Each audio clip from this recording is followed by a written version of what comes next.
talking about, not talking to. So okay guys, here we want to just create 4 machines, or we last time in the class we created those, so total of 4 machines should be there. And what is the role that we are going to be installing? First of all, the lab name is IPAM, and we talked about IPAM as well. And then there is that server 01 with the 80 DNS DHCP, and then there is server 02 that is already a VPN server, member server, and VPN installed, right? And then there is server 03 that is going to be IPAM and a clean machine. And then there's a server 4 that we need to have it's gonna be a member server, but then we're going to upgrade it to replica DC. So replica DC and DNS and hopefully DHCP, second DHCP as well. We can just create a split scope there just to have 2 DHCPs, just to have 2 DHCPs survive in one environment. So we know how to create that split scope, so we're not gonna go in depth with what is that. We're just going to create that step by step, next finish, and we're gonna just be over with it, right?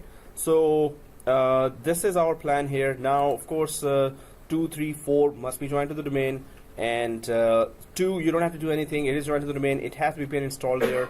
3 must be a clean machine joined to the domain, and 4 must be a clean machine joined to the domain, right?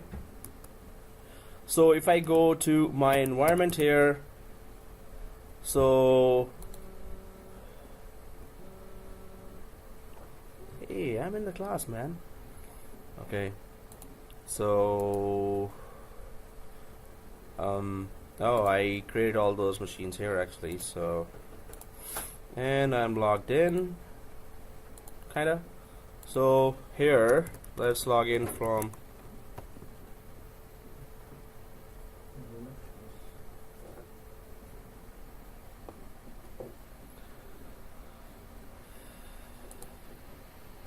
closing.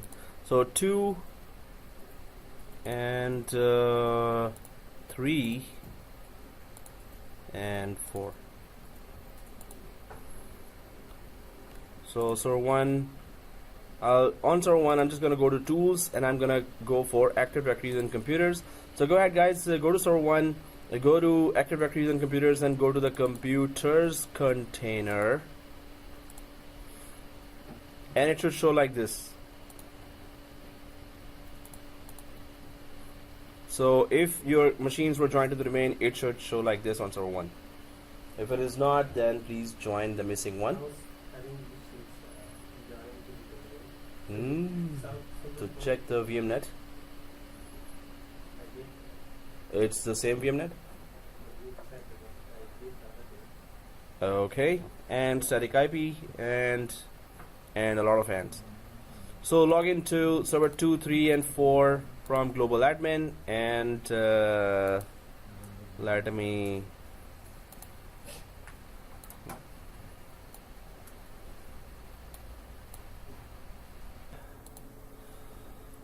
IPAM, we did talk about that actually, and I'm sure everyone saw that last video. Yeah, right.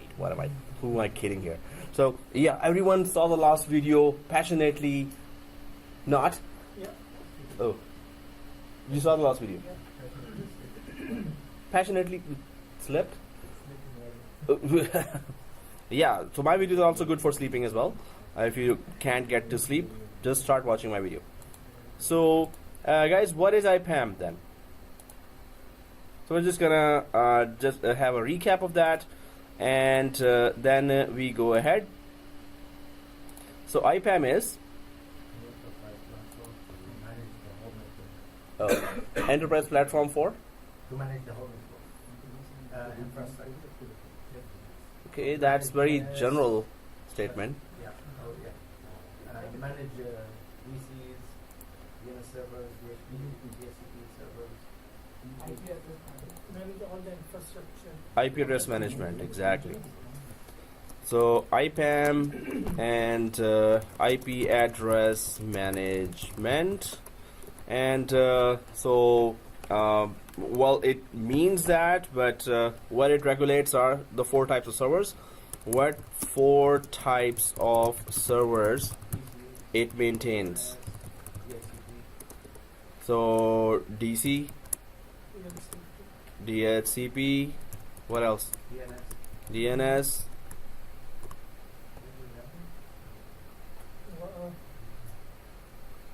So what does commando say?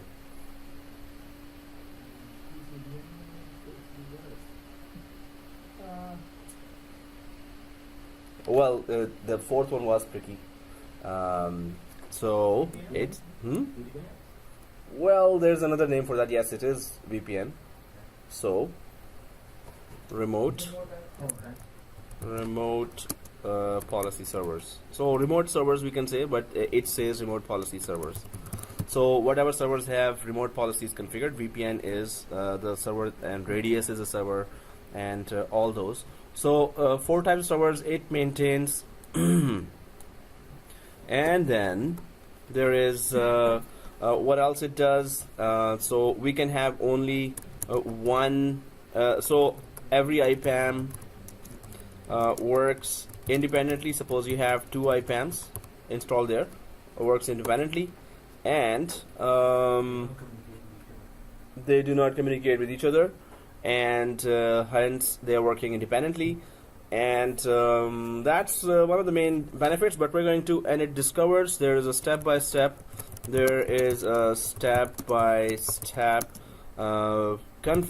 configuration wizard, and that's pretty cool wizard. So IPAM cannot be installed on a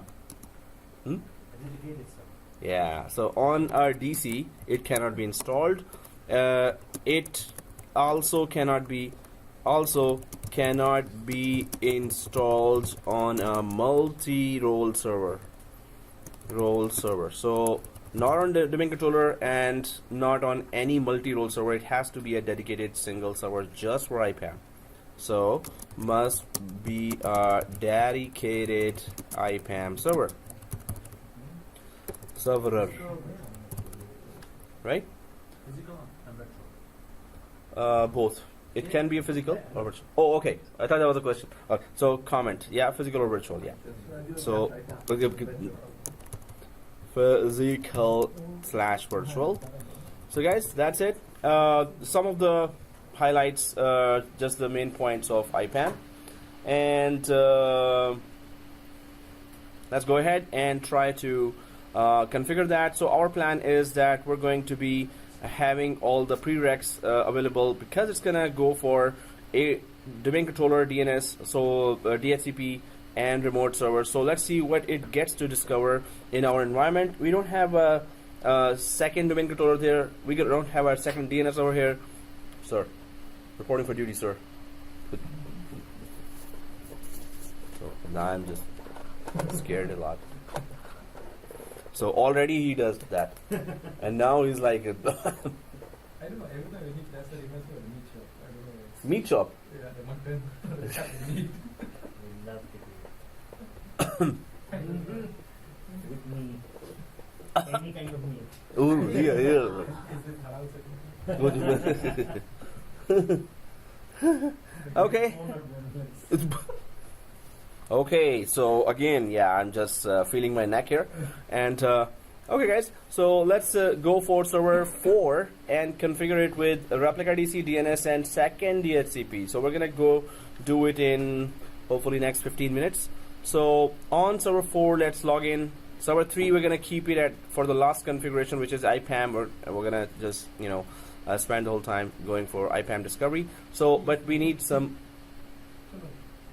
Okay, that was. I'm sure it was funny. So, but you never shared it with us.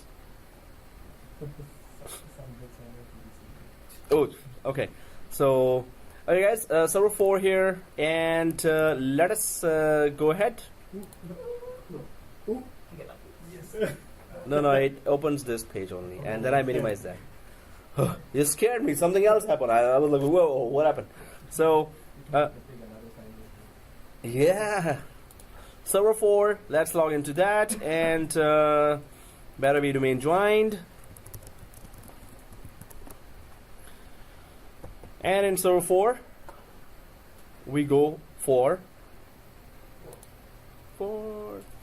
okay. So here, server 4, let's just quickly install Active Directory DNS and also configure split scope quickly. In fact, split scope, I should just give you a task, right? I should not even show that here. Okay, so let's go for Active Directory DNS and DHCP role deployment, but you don't select the DNS when you deploy Active Directory and DNS, because Active Directory itself just selects that and install DNS for us. So let's click the on server 4, not on 3, it's on 4, right? Not on 3, it's on 4. You know, F-O-R, 4, right? Okay, no, just good. So add roles and features. And then next, role-based or feature-based installation.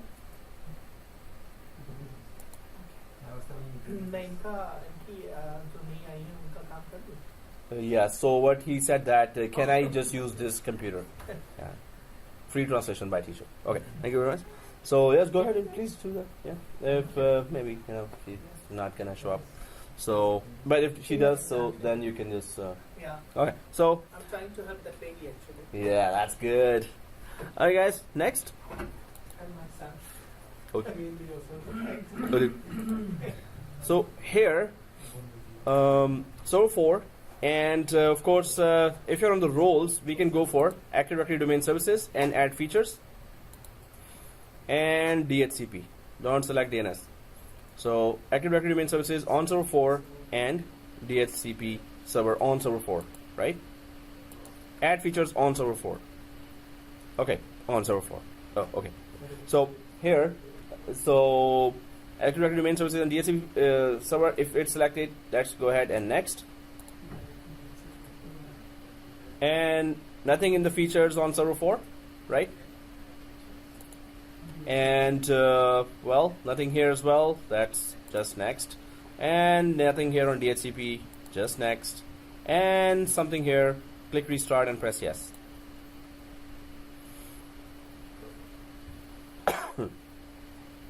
So click restart and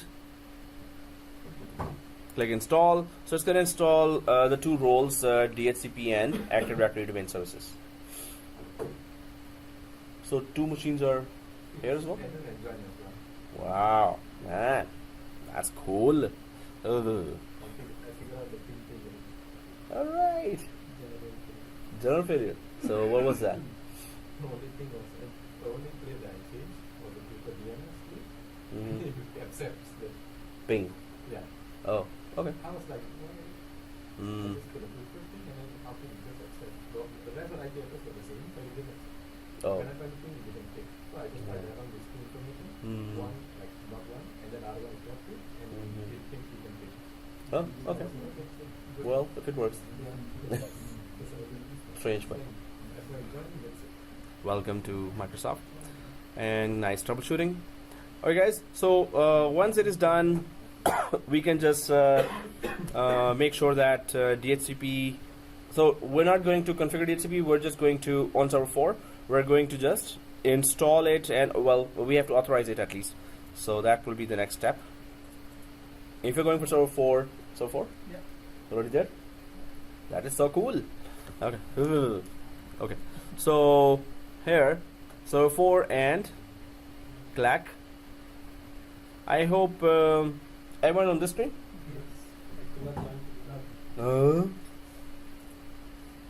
Okay, let's give it another try. So here, promote this server to a domain controller. Let's go for that. This one, promote this server to a domain controller. And it's pretty straightforward. So we create a new forest, right? Yeah, so we keep it like that, exactly.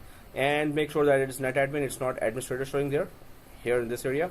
And click next. Server 4, yeah. And oh yes. What happened? Oh, it's not on this page? Yeah, it's not. No, it's okay. Okay. But really? Yours is very slow? Man, yeah. Why have you opened 4 machines there? Oh, we need those. Yeah, okay. So, so small zero and smaller. So let's just put that username password. Yeah. So. Okay, guys. So we had that. So I'm just starting from there where I was stopped, and I ran out of space. So I'm just starting recording there. I was stuck here, so I'm just gonna click next here, and so the options were this: DC and DN, GC. So next, nothing here to change. Next, and there you go. Could not contact my domain controller. Oh. Okay, so I'm just going to put it on 200 and could not retrieve domain controllers external. So I'll just try to communicate with my server 1 that if it is alive, and 4 should be communicating with 1. So if it is joined to the domain, of course it better. So I'm just gonna quickly check my VMware 15 here. Ooh, why did we give it 32 GB memory? Why did me give it? What? You're kidding me. How can you do that? So I'll just power off, which is unsafe, and oh, wow, that's 2. Hey, did you give? You need to check your memory. So 444 on all, not 8888. 444 on. It is. Oh, okay. So I'm just gonna go for 4 here, and oh, 4 processors. What was I doing here? Serious? 2 processors or 1 processor is okay, and I'll just start that 741. What was I doing there? Anyway, I'll just figure that out later. So I've just started that, and rest of us may have installed that replica DC already. There's a no from Commando. Oh.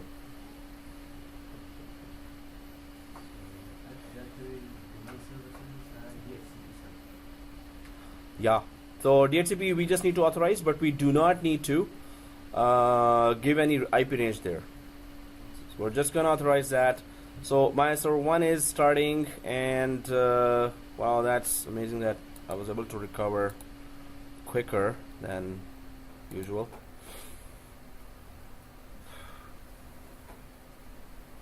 And server 2, I'll just check what is the RAM there.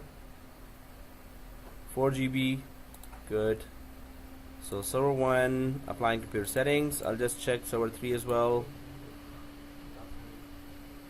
4 GB for me. Checking server 1 again, still applying computer settings. Go for settings of server 4. VMnet 15, and we're good. So again, still applying computer settings, and VMnet 15. So one day, Monday or Sunday, it's gonna start. Oh, today, Monday. Okay, yeah, it is Monday. So I'm just gonna log in from there and just try to t-shoot that why server 4 is not detecting. So I'll just check my preferred DNS here on server 4. I'll go back to my oh, firewall is on, so I'm just gonna turn off the firewall on server 4. Turn off. Okay, done. Second thing, just check my IP address as well. Properties, uncheck v6, double click v4, 192, 192, 4011. Okay, yeah, IPs are correct. Close and local server. So I'm just I'll try to continue with this again, and next. Oh, it's okay now. So just click next, and the error was gone. It did detect my domain controller here, so I'm just gonna go next and simply click install, because it's gonna just verify my prerequisites there, and I'll click install. So once it installs, it's going to automatically restart as well. And go ahead and click install here. So maybe it is restarted already for majority of us. Yes. Restarted. Okay. Oh, not K. And yes. So this whole line is kind of done, right? Our line is like oh, done, and done. All right, undone. Okay. That's too slow.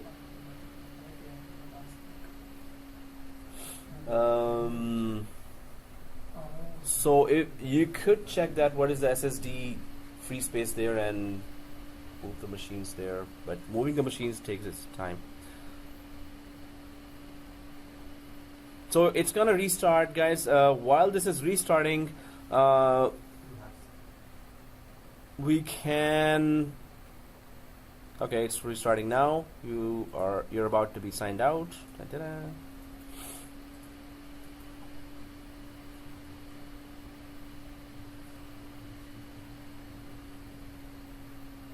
So, well, I was going to say that let's just configure DHCP, but this DHCP has to be up in order for the DHCP from the server 1 side to be configured with it. So we're just creating that environment where IPAM can detect as many servers. At least domain controller we were supposed to create. I'm just going for DHCP as well. So you're going to see some, you have to be patient about IPAM discovering your servers. It has to be green when it discovers successfully, and there are some we'll have to give some time there for the IPAM to actually discover the server successfully. So even with our local environment, so in my case it is restarted, and I'm just going to log into netadmin here, and so for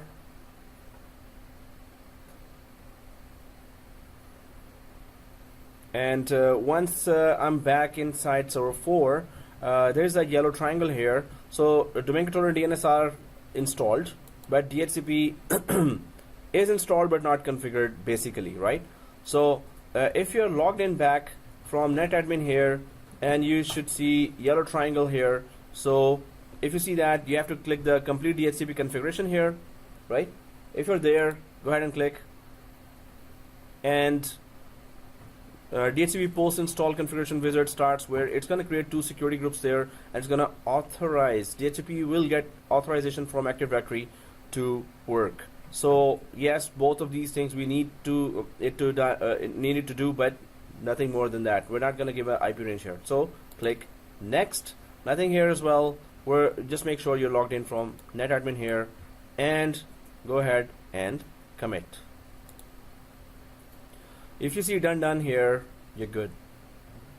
Everyone sees done? Good. Undone? Not done? Good. So with 2 servers it was slow, now 4 servers it's slow. Est or I think it's est, not super. Oh, it's then. Okay.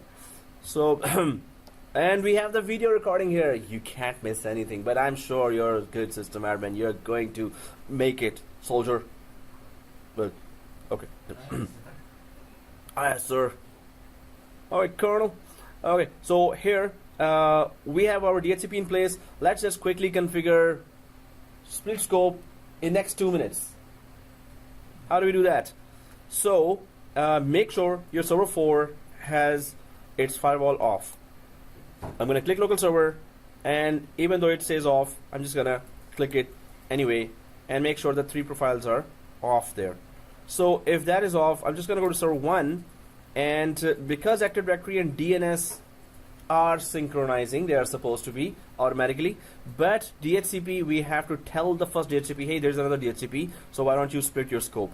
There's only one scope there. We did that lab anyway, so we're just gonna implement that again for this lab. So I'm just gonna go to tools on server 1. Let's go to server 1, guys.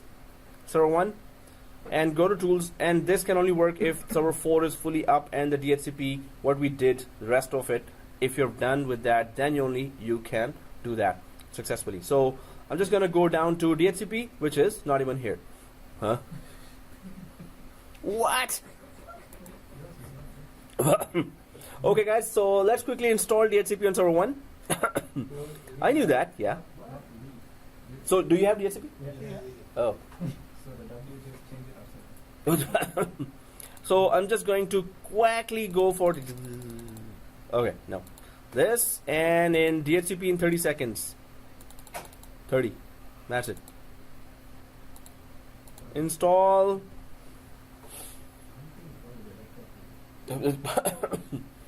No, he didn't mean that. No, it's okay, laptop. He didn't mean that. Yeah.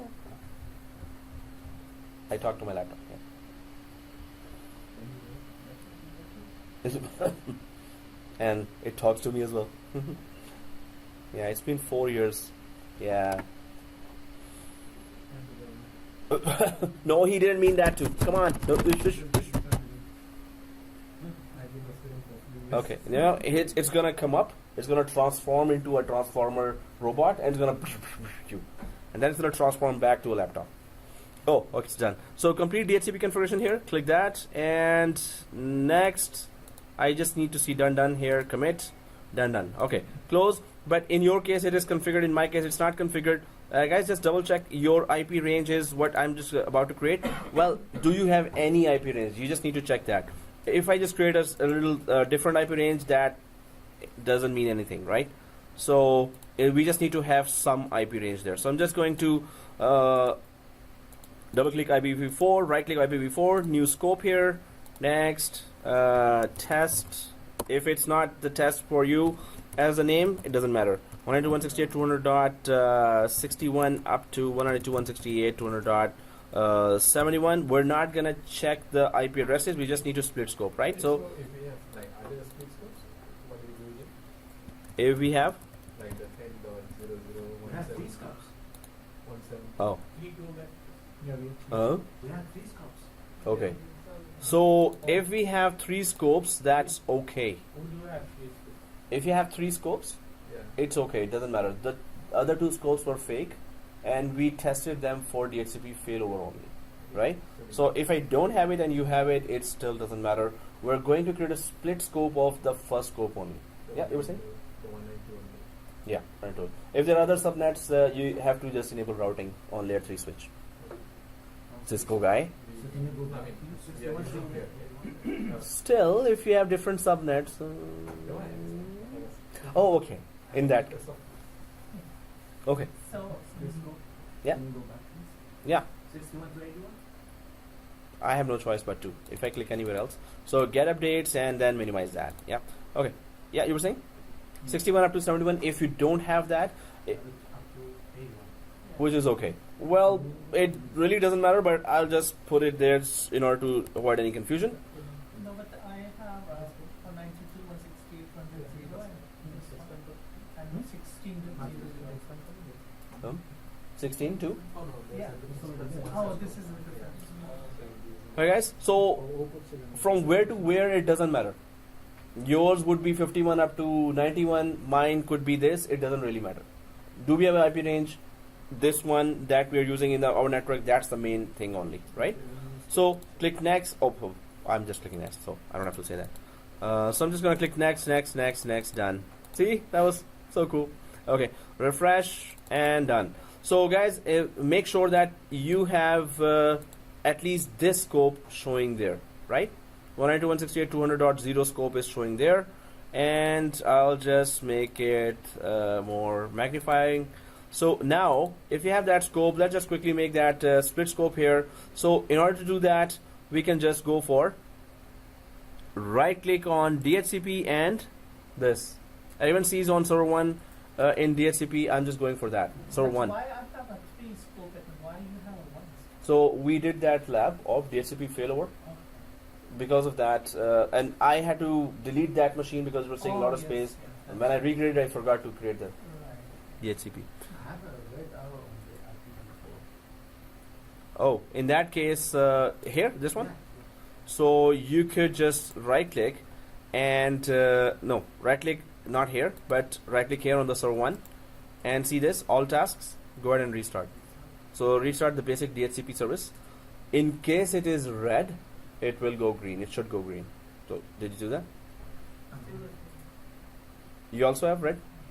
Friday. Oh, you tried it? Yeah. Didn't work? I managed That's to add that server. but Yeah. Still there is a red arrow. so resume, guys. And if you see this scope here, do you see this scope? Everyone sees the scope, Yeah. right? This one. So if you see that scope, on top of the scope, if you right click and go to advanced. So everyone on this page, Yeah. on this option. If you're on this option, let's go ahead and click split scope. Everyone there, right? Everyone there? Scope. Right So this, this, I don't and think this. I found Mm. the Remove the failover then. So guys, okay, now removing the failover, it should not be first orange. Yeah, what's about did already. So let's do that. So I'm just gonna pause there and let's remove the failover from everyone because I don't have that, so I cannot show it. Resuming, and since everyone's now not orange because where we needed to go was if we went here to IPv4 properties and as failover, whatever was there, if you click delete, it's gonna go away. That's a good step you already took. So, alright guys, now we can go back to, if it is green, is it green for everyone? no. But I'm able to see that. You're able to see that once. Yeah. Restart the services. So, how do we restart the service? Right click server 1 and all tasks and restart. Right click server 1, restart. So, let us. Yep. Thank you. Yeah. Alright guys, so the only break we have now. Yeah, we're having that only break. And I hope it's max 12 to 15 minutes. And then we go straight till 9:30 or 9:40 or 9:50.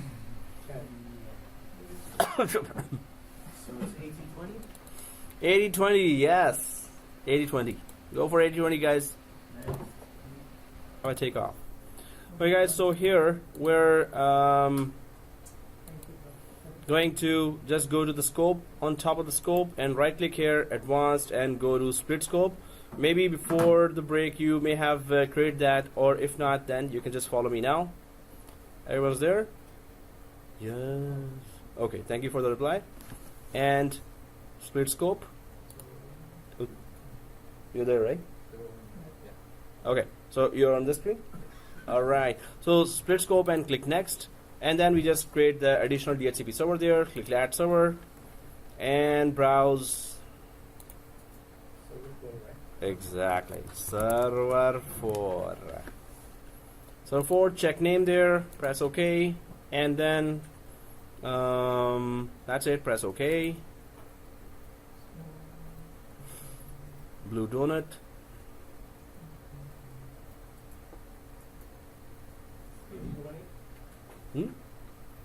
Yeah. So click next. If it's server 4, go ahead and click next. I think everyone's Server done, one. right? Huh? Server one. Additional DHCP. Yeah. We have added server 4, right? And yes, yeah, server 1 is the next one. So should we, are we all seeing this? Yes. Okay, it's 80-20. This means it is active, right? That was a very quick response. Oh, it is active. You said yes. I said No, I saw these eyes, man. You hurt Amir's feelings. I was gonna say that. How do you know that? I have to change that now. A small piece of shield or something around his Shit. hand. I have to really change that now. I was gonna say that. Yeah. Okay. So. So, and you really hurt my feelings. Oh, just kidding. So next. I was gonna say that too. What's wrong with people today? Okay. So, okay, guys. Okay, next. And we don't have to configure that. So 00 here. Next, we discussed that all. So let's go flyby. Oh, that's a new one. Let's go flyby. Okay, so click finish, and everyone's successful, right? It's a win-win situation, Yeah. right? Okay, no, it's not win-win. So click close here, and once it is done, let's go for IPAM. That was the main purpose. So right now we have server 1 as DC DNS DHCP, server 4 as DC DNS DHCP, and server 2 as remote services server, which is, I'm just gonna make sure that I'm logged in and that this server gets detected when it's being discovered. Or so on server 2, not very high hopes that it's gonna be discovered, because well, I'm just gonna make sure on server 2 at least that, okay, I know VPN servers there, and it's not gonna accept any other traffic other than VPN itself. But I'm just gonna make sure that it is there's no firewall on there. So yeah, it's not on. So at least this much we can confirm. Let's go to server 3 here and log in from server 3 and configure that IPAM that's going to discover all these servers, and it's gonna give us some configurational options within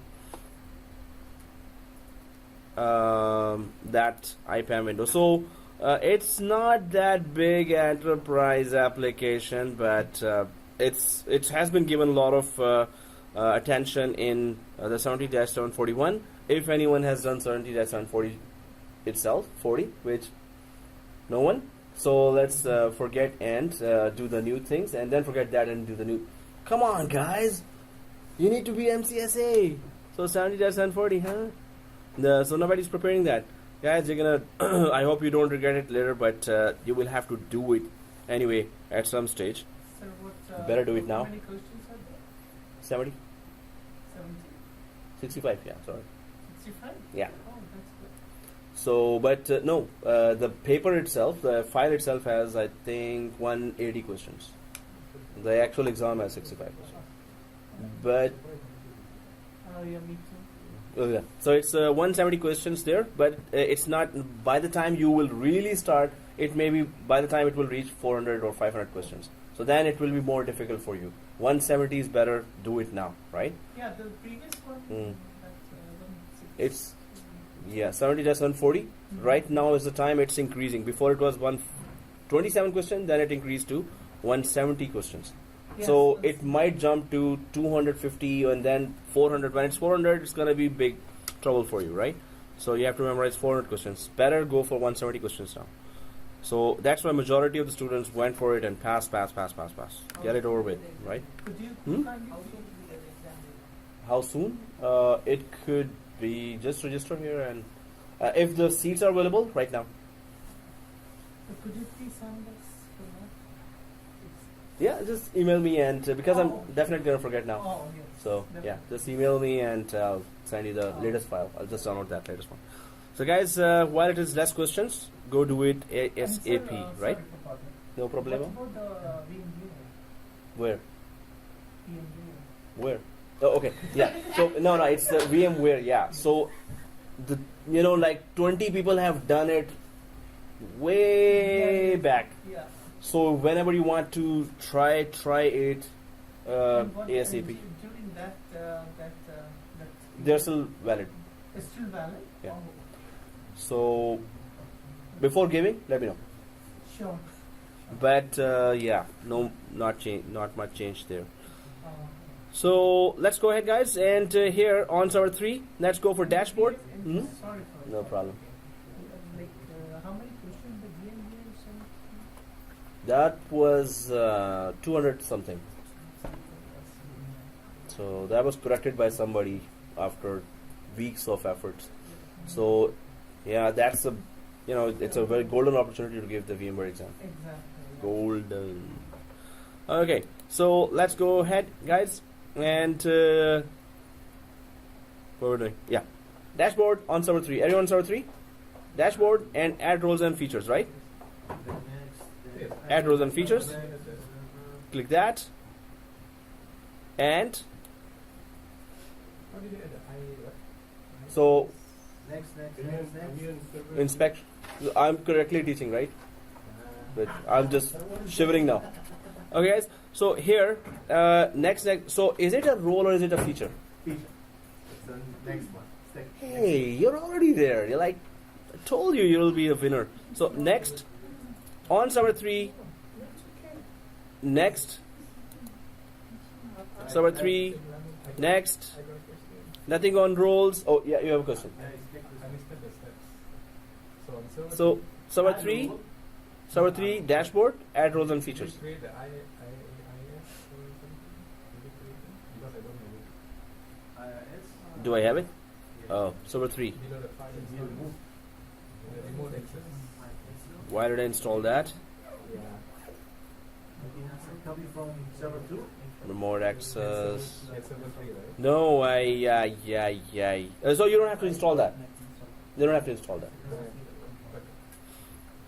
And I install it. Why? Okay, that's a very good observation because IPAM will not work if I have that. So I'm just gonna quickly manage and remove roles. So guys, you're not doing that. Only I'm doing that because IPAM must be a single server role here. Remote access. I'm just gonna remove features and server 3 direct access is configured on server 3 remote access before removing the remote access role. Remove direct access configuration settings first. Oh, seriously? Are you kidding me? Okay, guys. Oh, like. Okay. Not joined to domain, not activated. So, guys, it will take me 2 minutes max. Okay, 2.5. So, and I'll just go to snapshot 1 and yes, and I'm just going to thank God I took snapshot 1. It has to be a clean machine. So guys, go for IPAM, next finish, install it. Go for IPAM, next finish, install it. IPAM is, she lives right beside us. IPAM. IP management, IP address management, right? So here, and click that, and so guys, don't. I had remote access. IPAM would not have installed on my machine. I don't know how it came here, but I'm just gonna quickly join it to domain, and we're gonna start that. So I just need to join it to domain. That's it, right? So the rest, IPAM, next, finish. Is it done? Is being done, right? It's done. Done. Whoa. Okay. So I'll just quickly local server here. What is TCP activation? Huh? TCP activation. That's a very good question. Where did you see that? During that process. Oh, then I'll be there and I'll check that. But I can't recall for now. Netplus domain dot local. Come on, move it.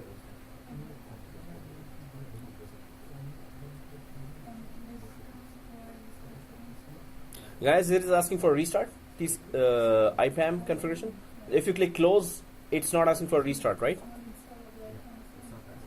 It's not asking. Okay. But we should restart, right? Well, it's better to. If it is installed, it's better to restart. And thank you for buying me some time.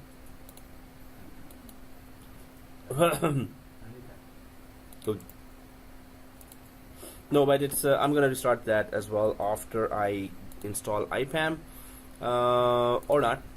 So yeah, it's better to ask me now. Should be okay. Okay, we're good. Net admin, and now we're going. So now let's do the most important lab of all times. Okay. So I've just joined the domain, and I'm just gonna log in from net admin and simply start the IPAM wizard. So if you've restarted and logged in back to net admin, just check on your left side of your server manager. You should be seeing IPAM written there. So just make sure that you do see that. I'm still restarting, and I could have just installed that IPAM and restart. Well, in my case, I may not be restarting.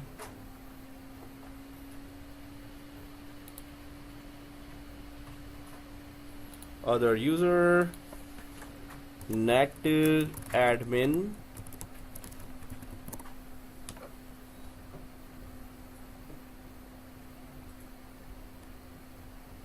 and I'll just simply go ahead and install IPAM.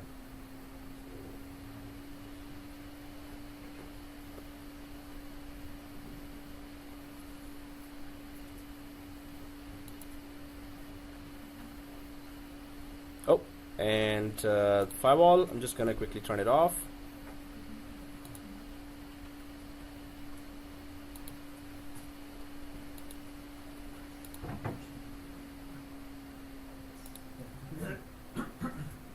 And dashboard, add roles and features, next, until I reach features, and there is IPAM, yay. Add features, next, what? One step in. Roles, nothing on roles, just go to features, and there is IPAM, this one. Check IPAM, next, and click restart, although it's not going to restart, install. That's it. Yay.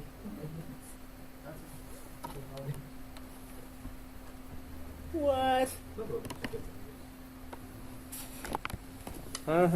Okay, guys. So once it is done, you guys have restarted, right? So. Oh. I'm not gonna restart. Oh. Maybe it asks, then I will. Otherwise, we don't have to. Well, we could. It's better, maybe. Finish. Oh, you know, the most annoying part is its discovery process. It's very state of the art. Annoyingly state of the art. Well, for lucky one, it's gonna discover right away, and it's gonna give green for server 1 DNS, server 4 DNS, and the rest of us will be still, you know, trying. So I'm just going to tell you some tricks there, tips and tricks.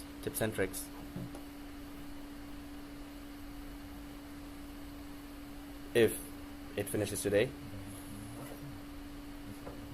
Come on. So guys, do you see on the left side IPAM here on the server manager? You do see that, right? Yes. So if you do see that, go ahead and click that. Oh, I do see that too now. So it is installed for me. Click close here, clicking close here, and guys, do you see this? IPAM, right? So click that. It didn't ask for a restart, so I didn't. Connect to IPAM server. So now you can see that I hope all other applications of Microsoft could go, could be this way, that step 1, step 2, step 3, 4, 5, 6, right? So if all sees that IPAM, let's go for the first one. This is connect to IPAM server, which is itself. So let's click this. And that's it. It has already detected that, so nothing to do here. Press OK. Just go ahead and press OK. So click that and press OK, right? Yeah, so this one. Right? Connect to IPAM server. So if we have, so click that and press OK, that's it. Let's go for the second one, which is provision the IPAM server, and click on that second one. Now here it says DHCP server, DNS server, NPS, and Active Directory domain controller, right? So network policy server, which includes VPN server and direct access server and server. So these are the 4 types, but we're going to be very careful here when we are configuring IPAM, because we need to run a PowerShell commandlet as well, and that's going to be also going to give us a little different results, or not at once results. So I'm just going to click next here. So it says that it's going to create a GPO based provisioning method, which means it's going to configure the whole IPAM environment and create group policy objects for us in the group policy management console, right?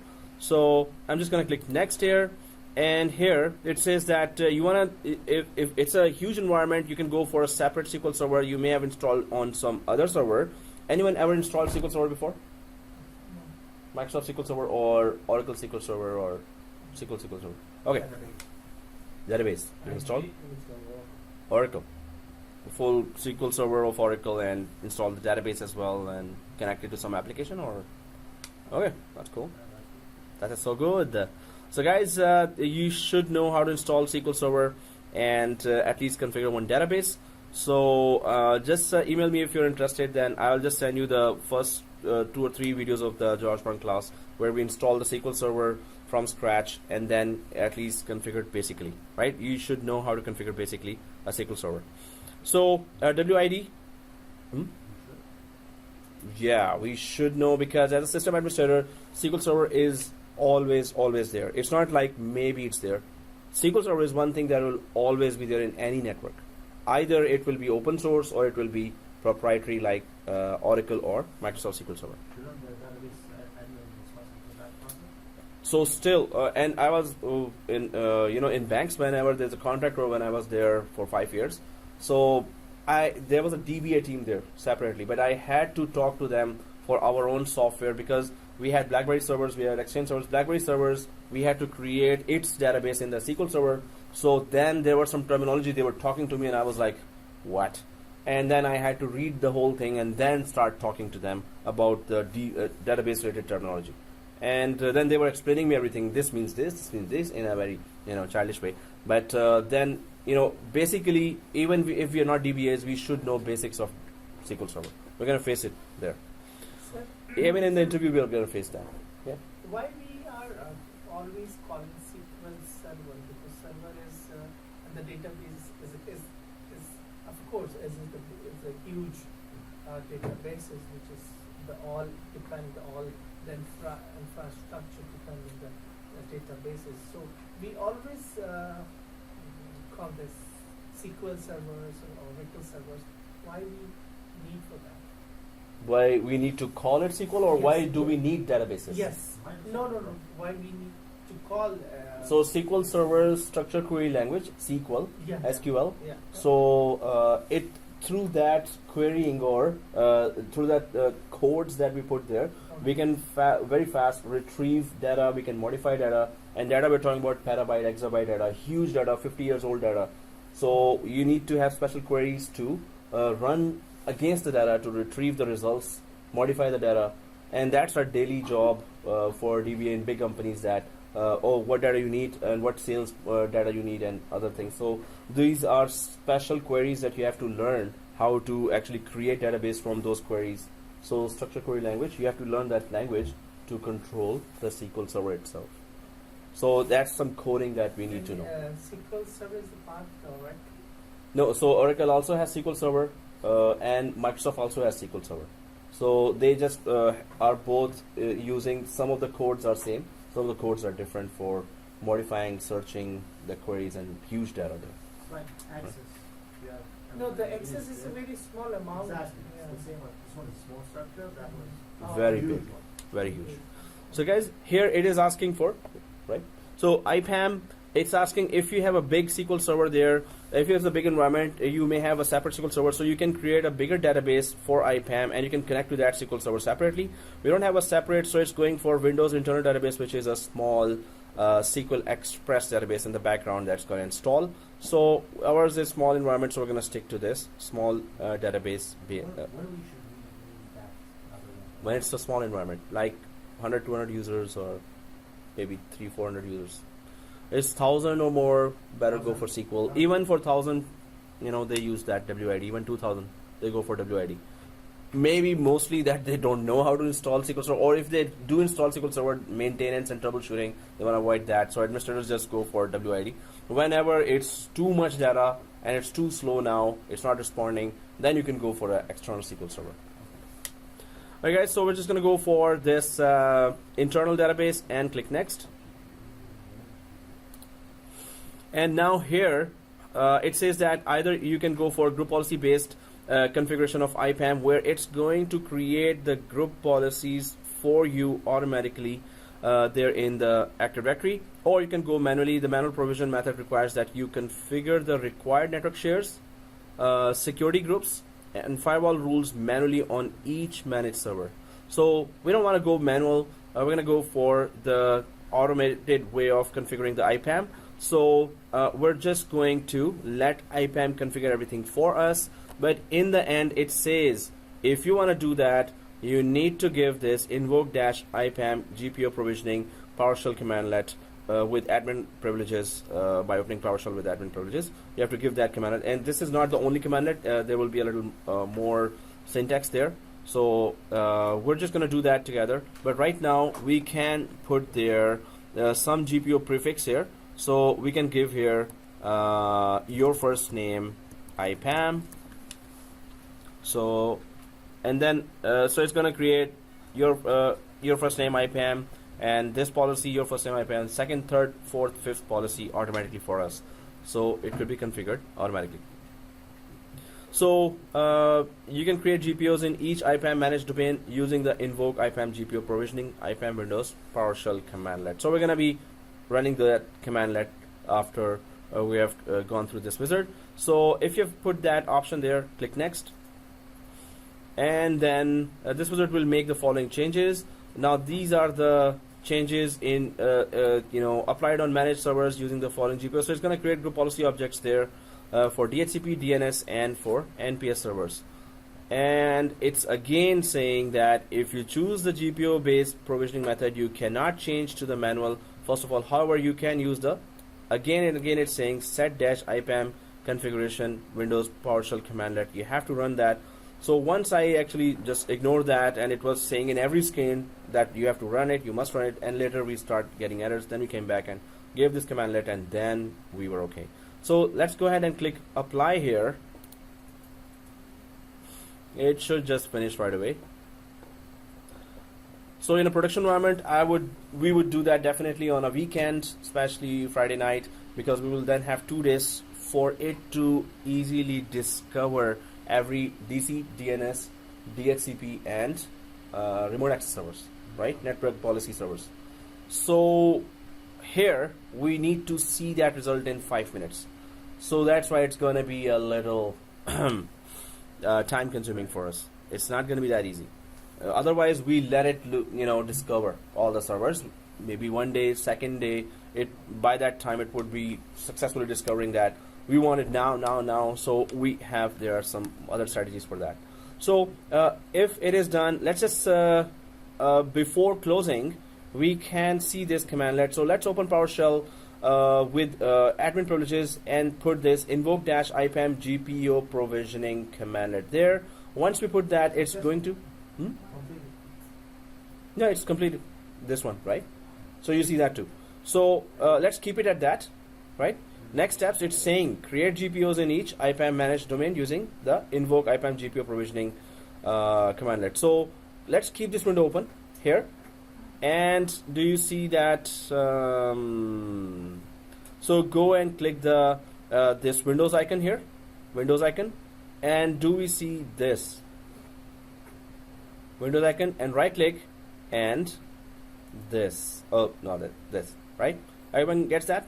Windows PowerShell, right click, more, run as administrator, right? So let's open that and give that commandlet. But once you give that commandlet, it's going to ask you some more questions. So let's not rush over it and go for run as administrator. Yes. The first commandlet always is to let you do anything when you open up PowerShell first time is set-exe. Just put set-exe and press tab, right? Press tab and it gives you execution policy like this, right? Space unrestricted. So this means allow me to run all the commandlets without any errors or restrictions, right? So if you've put that commandlet here, press enter, it's going to say, are you sure? Default is N, so don't press another enter. Default is N, right? So you have to type Y. If you just press enter, just run the commandlet again, and this time just type Y and then press enter. Default is no if you just press enter again. So type Y and then press enter. Once that is done, let's go for that commandlet, and that commandlet is, if I just drop down this further, so it's this invoke-IPAM GPO provisioning. So invoke-IPAM GPO provisioning. So here invoke-IPAM until this, if I reach and I press tab, maybe it picks up the whole commandlet. So press tab here. Yep. Invoke-IPAM GPO provisioning, it picks up from tab. Autocompletes it. We all got that, right? We all? Okay, let's press enter. Yay. And now it asks for next question. What is your domain name? So, right, domain. So domain is net plus domain dot local or loca. So if you so your correct domain name here and press enter, it's gonna ask for one more information, one more item here. Enter. So what did we put? Your first name GPU. Yeah, your first name GPU. That's what we put in the prefix of GPUs, right? Your first name GPU. So First name and IPAM. your first name. So your first name and IPAM. Yeah, that's what I meant. Exactly. Confirm. That's what you put there, right? Your first name and IPAM, right? So if that's the correct information, it's gonna work. If that's wrong information, oh, okay. Enter. Okay, thank you. So you should be seeing this whole message here. Default is why the invoke GPU commander creates and links 3 group policy objects in the domain indicated by domain parameter for provisioning IPAM access settings on the servers that are managed by IPAM. So it's gonna just configure for us the whole IPAM. Okay, so default is Y, and go ahead, press enter, and you should be seeing a green line here. Yay, we're all green. Done? Somebody is no longer saying it's slow. Error? Alright, we got a winner. Alright, so good. That was good. Invoke failed to retrieve domain netplus domain.loc except from calling get domain with one argument. No pass. No.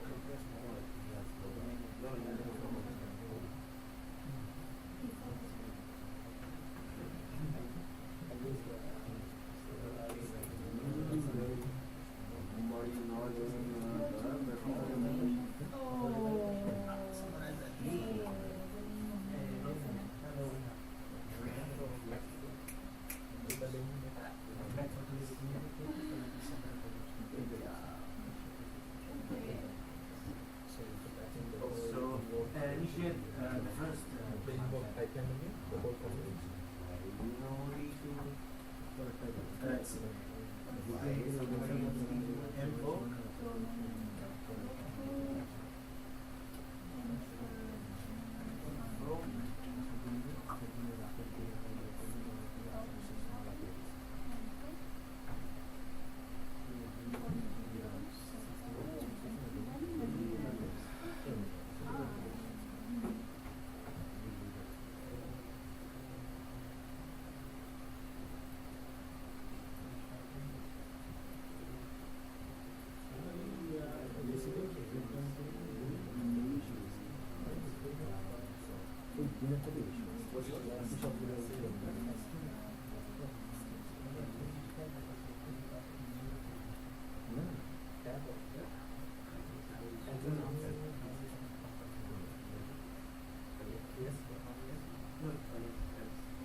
Now somebody deserves to bring Popeyes. That's too many mistakes on one day. What is not focusing at all? Okay, when are we getting Popeyes?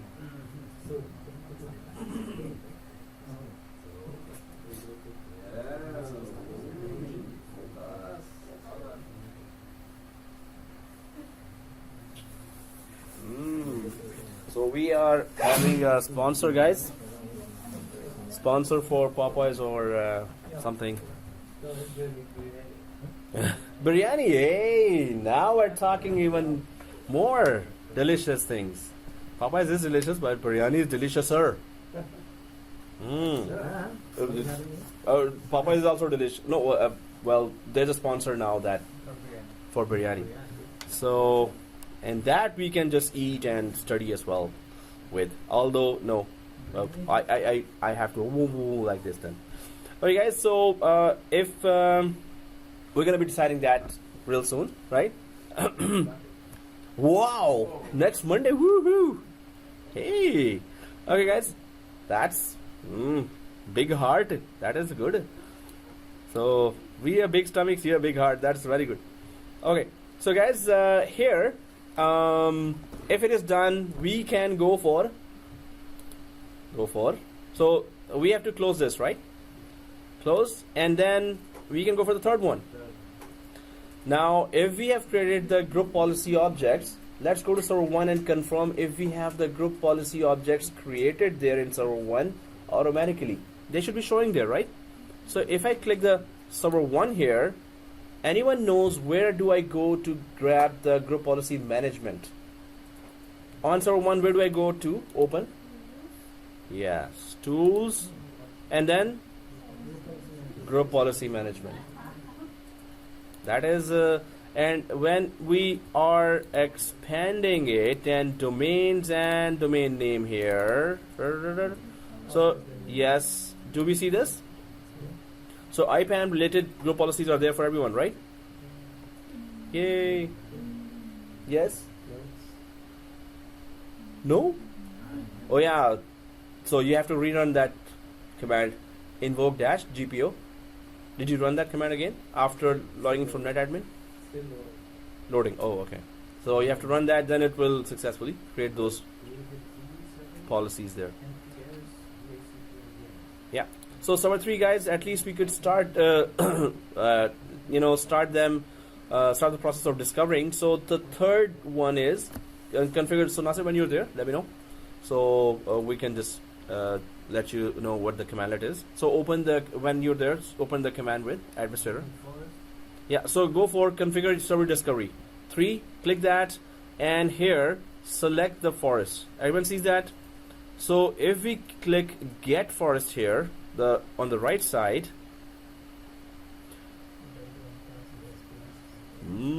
so background task has been started to fetch the trusted forest. Please close the configure server discovery dialog and launch it again after the task finishes execution.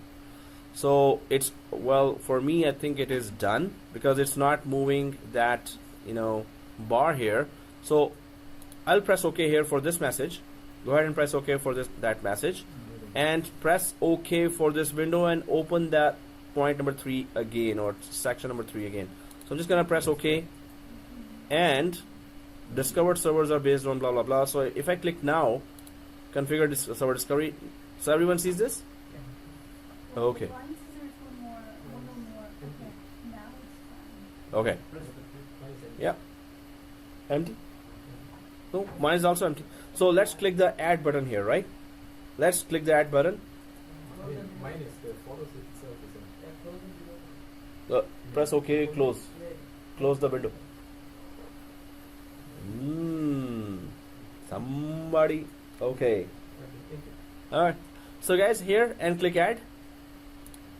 So once you click add, you can see that this forest discovers that it has domain controller, DHCP, DNS server. Maybe you don't want any one type not discovered by IPAM, you can uncheck that, but we want all 3 types to be discovered by IPAM on whichever servers they are. In our case, it's server 1 and server 4, right? That's on 2 servers, these 3 roles are available. So if if your window looks like this, go ahead and press OK.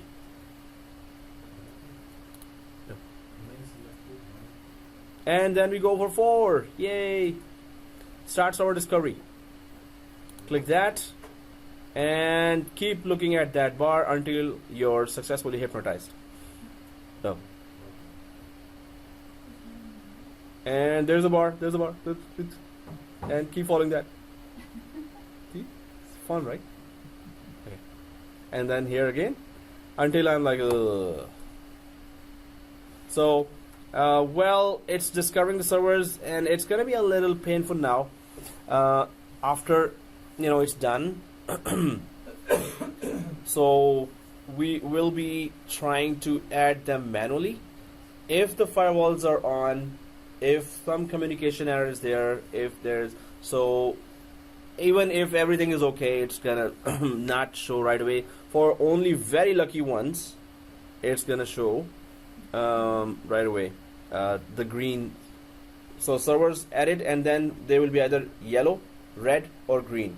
If they're green, this means IPAM can manage them. This means that through IPAM we can make configurational changes on those servers. If it is the servers are added and the green is there. If it is yellow or red, we cannot make changes, although we could see the server names there. But through IPAM's dashboard, we cannot make those changes there until it is green. So even if one is green, we're just going to and it's still moving.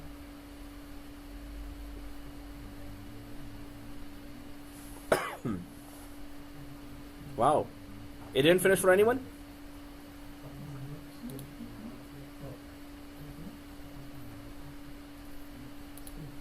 Finished? Oh, it's finished for me as well. Okay. So, it's finished for me. Is it finished for everyone? Yes, no, maybe? So, for start server discovery, if the bar had stopped moving, then we can go for select or add servers to manage and verify IPAM access, right? So if it has done that, so it says that next data collection is on 27th, next day, right? So it's after every 24 hours it's gonna start discover, right? So let's go for 5th, and now our task to have them all green. So let's click that 5th one, and inside the 5th one you can see that in my case it is 1 and 4 have been discovered. Everyone sees 1 and 4, but no. Oh, okay. I know you're gonna be the winner still. You always say I'm slow. Maybe you're 20 years ahead of us. Oh, okay. So guys, here you can see.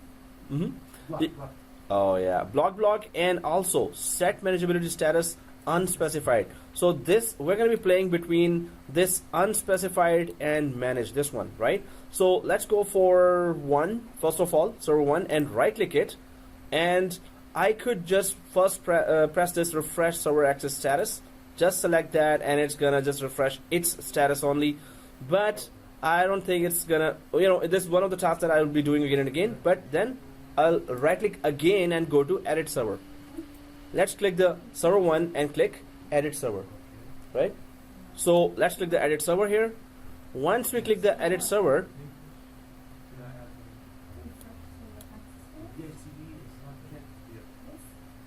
not checked, so it didn't discover DHCP. So for anyone, is it unchecked DHCP?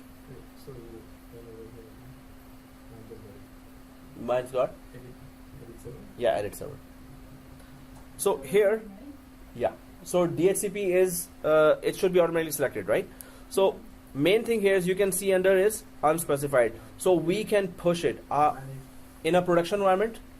I would have just left it like that, right? Maybe in the evening I would have configured it, and then I would come in the morning just to see that are the servers talking to each other already or not. If they're talking, I don't have to do this, which we have to do now, just to see the results faster, right? So if I click unspecified, and let's go to first unmanaged, select that, let's click the unmanaged and press OK. Let's just select unmanaged and press OK. So configuring the unmanageability status of the server to unmanaged will move the server under unmanaged server group. Would you like to continue? Yes.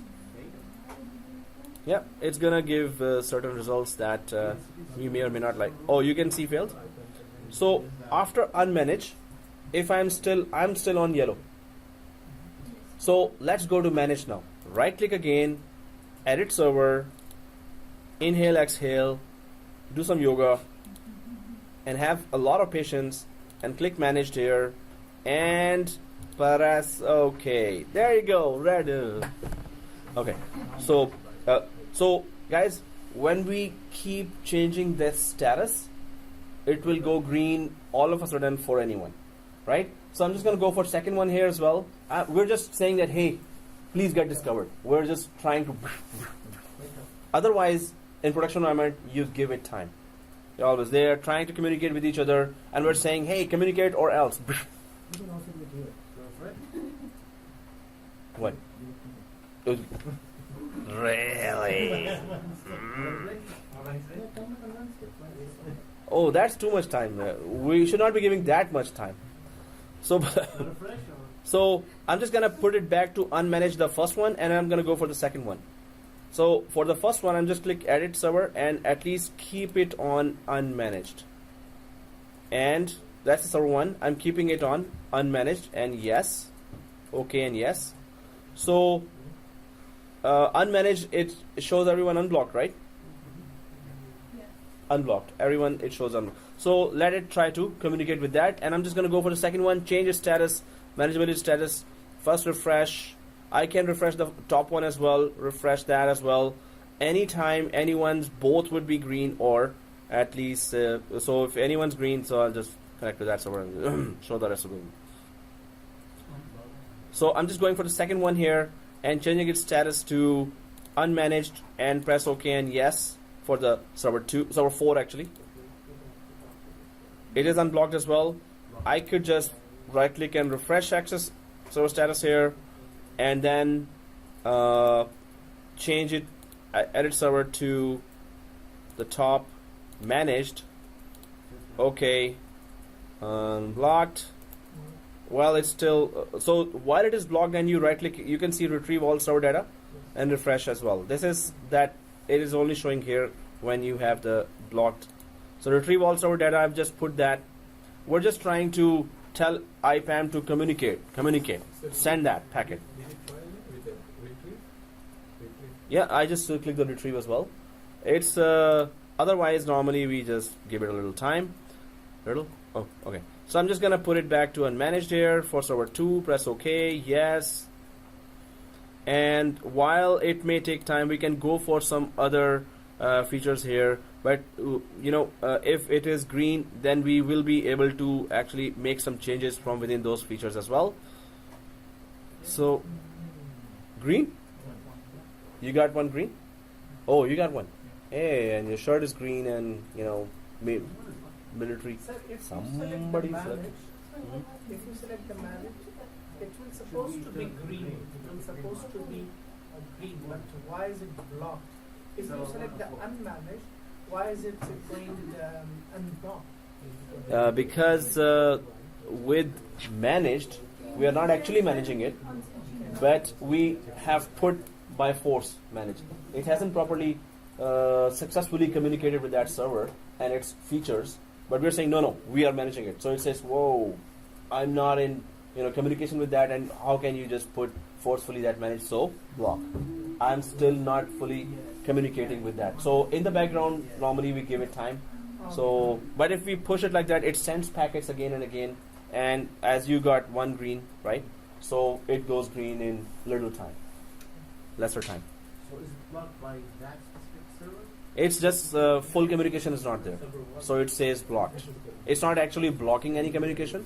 The full communication is not done between IPAM server. IPAM has not fully discovered DHCP, DNS, and And this is the only way that you can re-communicate?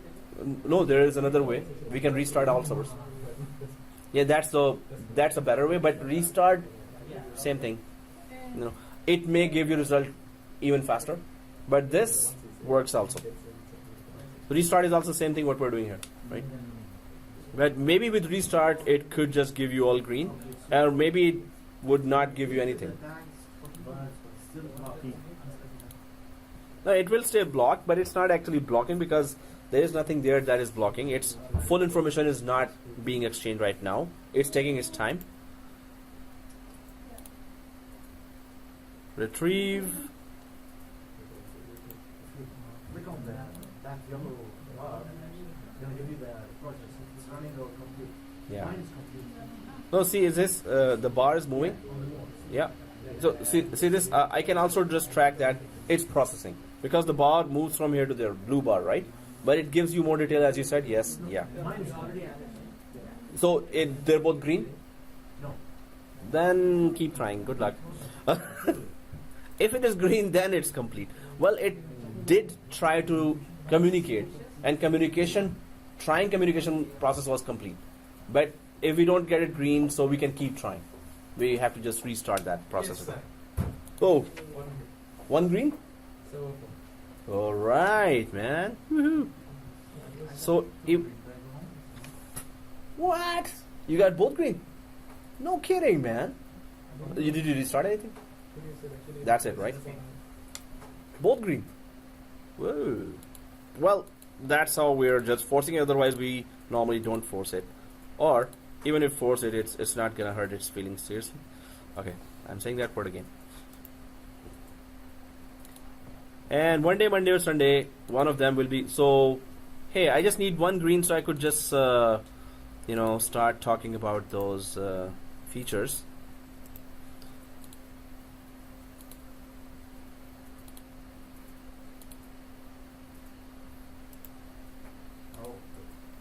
Any green in the last one? No? it's still red, so it's still red. Oh, yes. No? Backbenches are supposed to be 20 years ahead of us. Yeah, the leader, Sabah. Come on, man. Green? Anyone? Yeah, the first. Ah, hey, that's not fair. What? Oh, then I have to just do it much faster. Unmanaged. Managed. Okay. No, firewall is off. Firewall is never a problem. Because it is off, but if it is on, yeah, that's bad. It's on. Yeah, it's full communication has to be done, but we're pushing it. We're not supposed to do that, but that doesn't, misconfigure anything. It's just that we're sending the packets again and again. We're telling IPAM, try to communicate again, try to communicate again, try again, try again.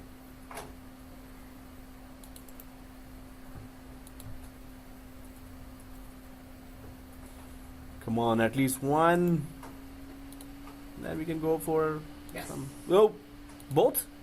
You're kidding me, man. Oh, okay. What? That's not fairer. Not even a single one. Yeah. Well, it's, it works that way. This is the way. Oh, man, I was not doing that fast enough, this means. Okay, maybe I could just connect to somebody else's machine here and.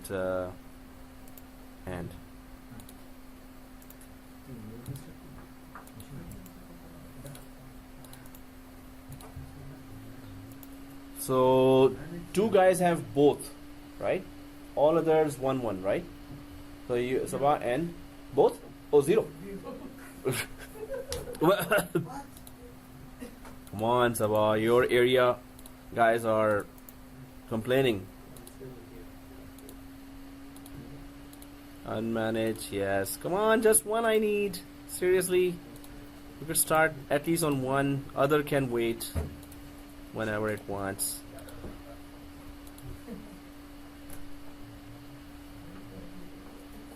Ugh. Okay, F5 the whole thing and...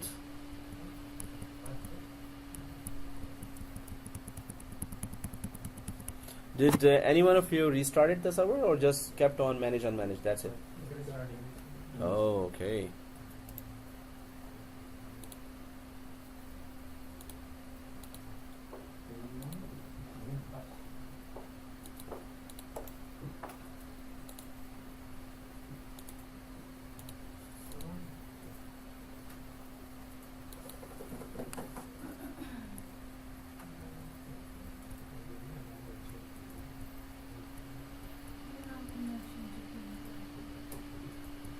The NSGCP. Oh, seriously? Okay. I guess I have to connect to somebody else's server.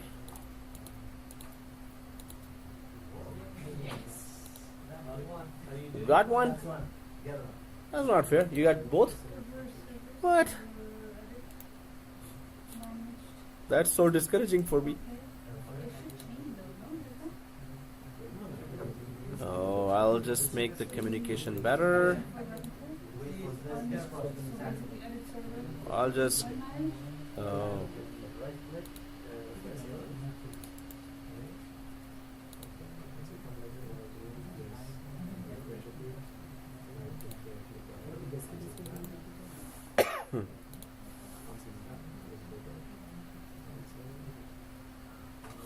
I thought there was VMNet 8, so I could just remove that.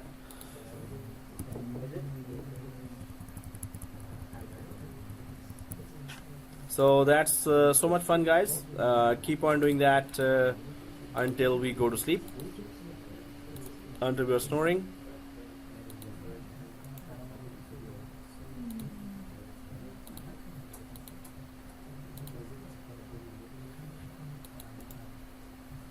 Okay, guys, wake me up when I'm done. See you next week. Please. Maybe we go for a break. Let us know once you're done.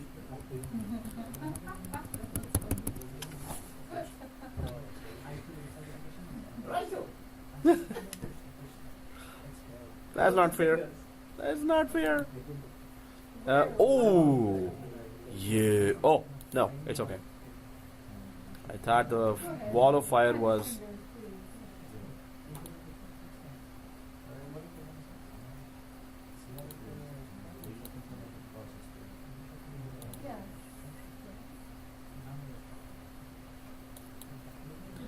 Nothing here. Server 3. Local server. IPAM. So one day, Monday or Sunday, it's gonna be finished, guys. So I'm just gonna. Huh? It worked for you? Which one? Which one? The server fresh. 3? 3?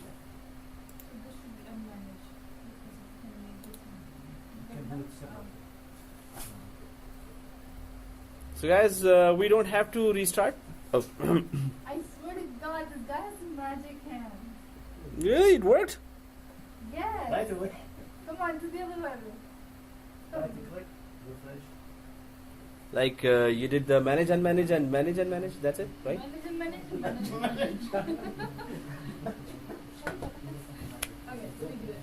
Yes. Ah. No, wait. The secret is you have to wait.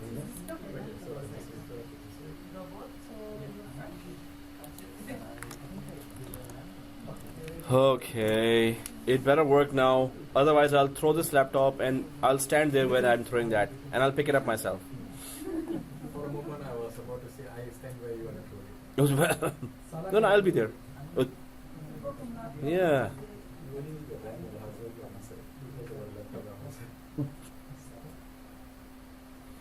By now, it should be done, guys. So.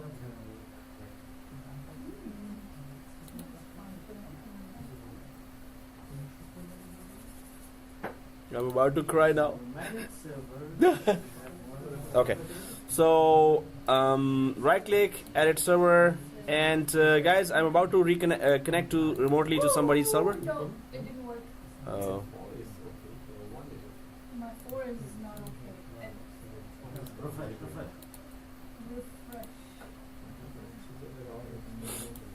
Refresh. F5.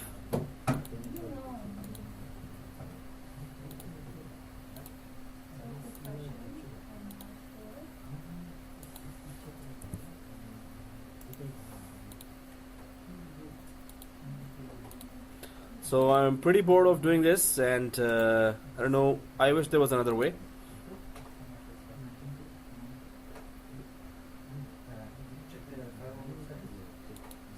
So, well, it's any volunteer that I can connect the computer off. So what I did, I even tried to refresh sometimes, but it didn't.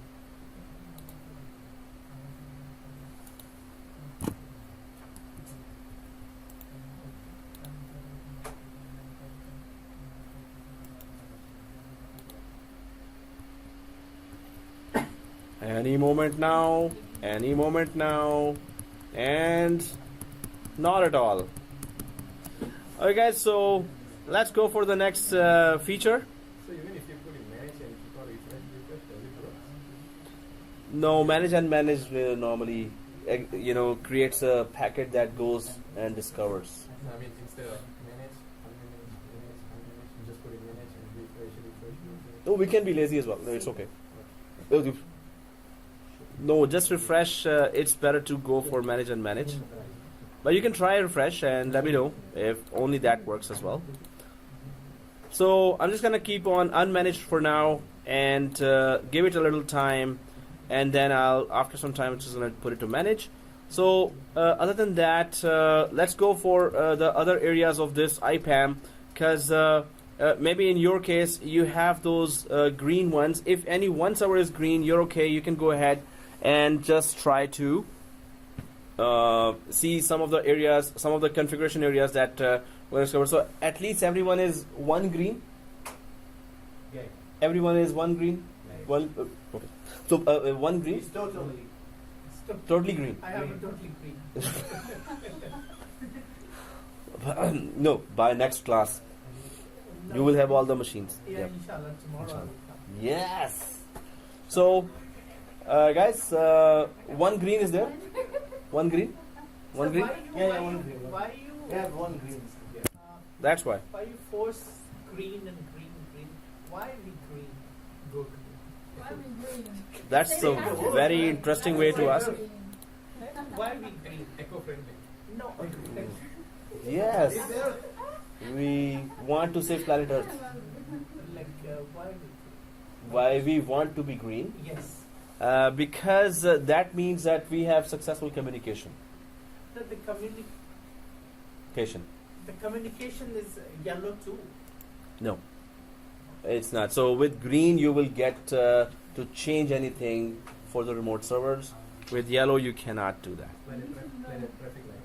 When one is green, then Yeah. No, you are right. But Yellow, you the have to be yellow careful. You are, gone through too. but It it is may cause the accident. SCP server property. Alright, guys. So let's go for some of the configurations there. And because it's not gonna help do that for me, guys. Did you restart server 3 only, or did you restart all the servers? Only 3. Not to start anything. And you did not restart anything. Inside is not. Whoa. Dun-dun-dun-dun. So, okay, guys, I'm just gonna connect to your server or your server. You have both green, right? Yeah. So, what's your IP? Did I connect to anyone's server before here? Did I connect remotely to anyone else's servers here? I did. To whose server? To this guy who was sitting here. Oh yeah, nobody's sitting here, so no. So this machine is not on this page, right? So guys, here let's go for the other options here. One day, Monday or Sunday, my servers will be, discovered. So there is that IP address space.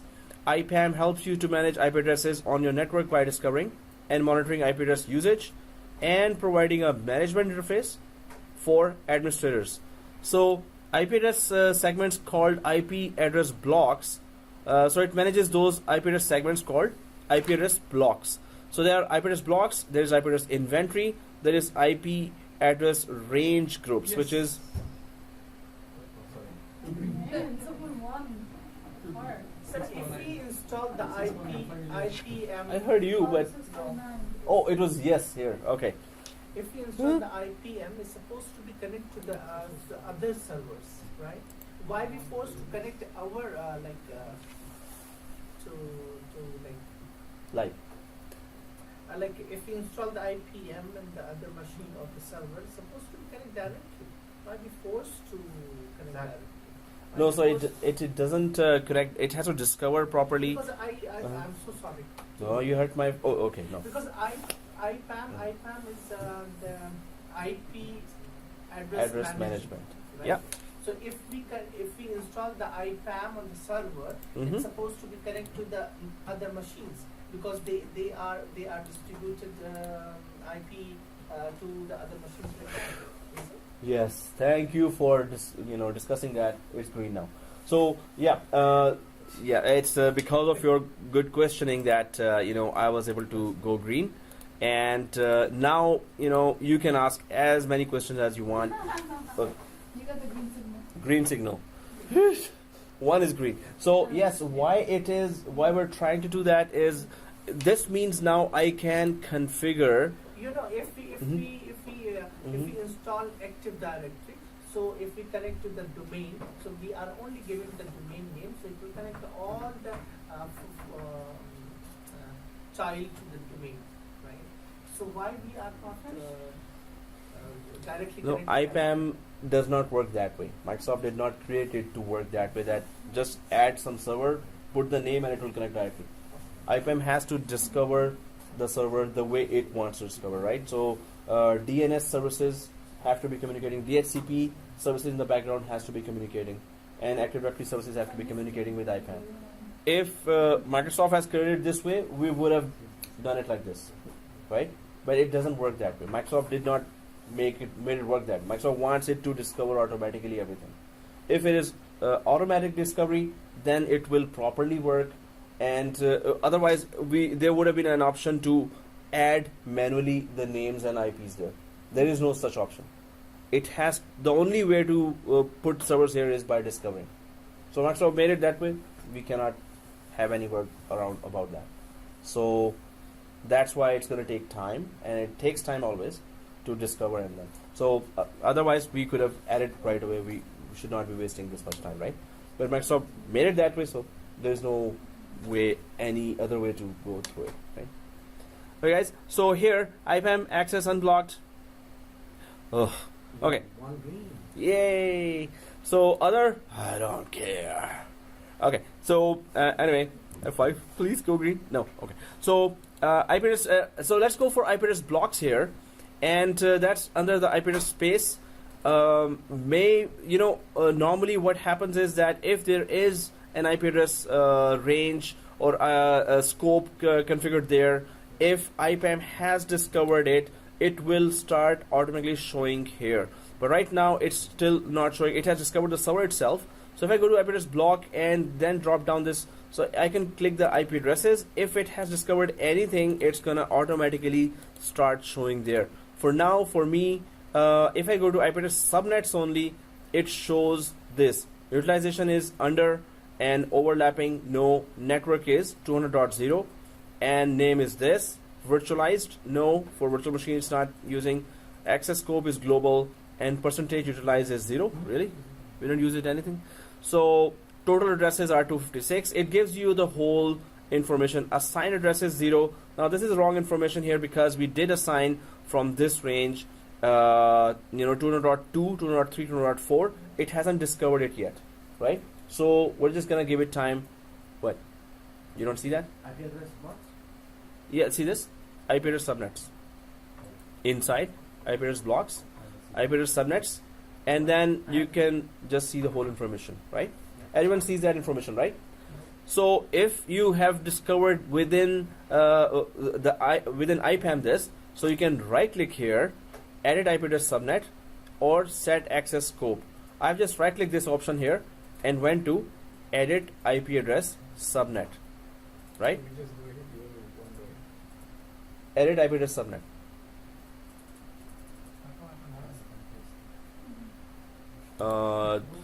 So you don't see this line? You see this line? Oh, you don't? And you're on server 1? Like, no, not on server 1. So everything is blocked first of all, and this. Everyone sees that line? Oh, you don't also see that? You do see that. And anyone else sees this line? Okay. So, okay. So here,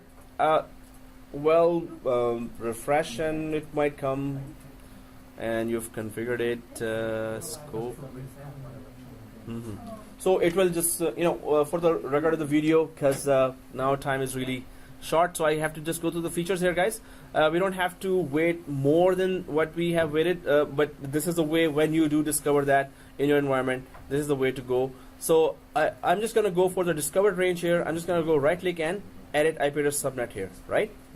edit IP address subnet, click that, and then name, network ID, prefix length. So this is just all the details that it got, and its correct details. But if I go to virtualization, again, enable network virtualization, which is just that for virtual machines itself, for Hyper-V networks, it's going to be gathering information for that. We don't have Hyper-V right now, but in production environment, we will have that. So other than that, custom configuration, custom field is AD site only, that is showing there right now as selected. Otherwise, it's a long list of whatever else you want to configure within the IPAM for your IP address, or all this information. We haven't configured DNS and DHCP to this level right now, DNS suffix as well, right? But it's going to discover slowly, and it's going to start giving you more information. For monitoring tools, that's the main thing about monitoring tools, that we cannot expect everything right away.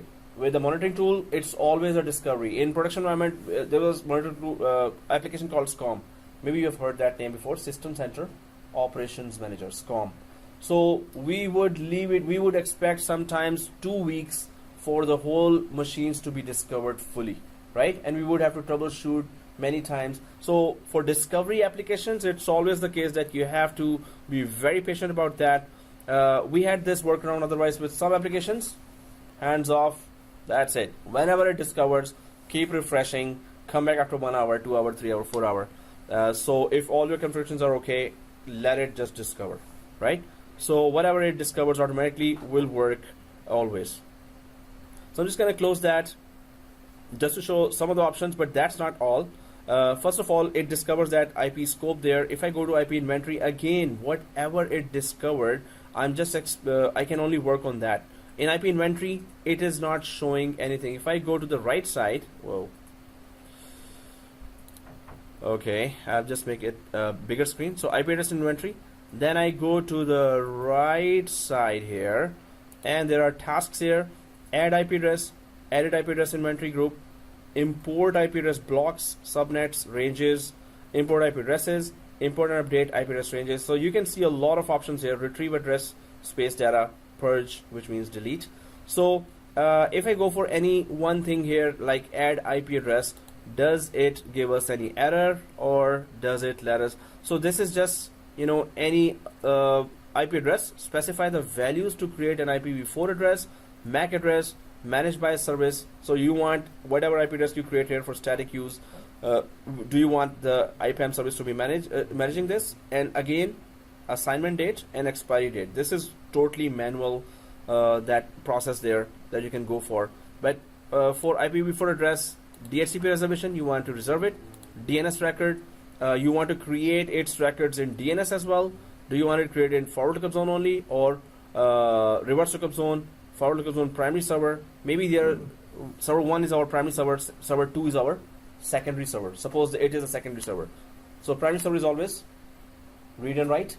Secondary server is always read only for our DNS server, right? So once you create your own static IP, is it for virtual machines? Is it for Hyper-V, VMs, or reservation, DNS record, custom configuration? So for that one IP in one place, you can configure DHCP related settings and DNS related settings and custom settings as well, which could range, and we saw that range already, that which country, region, and which prefix. It's all advanced settings as well.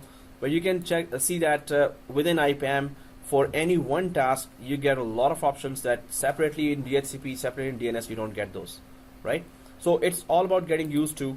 If you are comfortable with that, you're never going to touch that DNS and DHCP server again separately. You will be managing all of them from here, but let it properly discovered. So IP address range blocks, range groups here as well.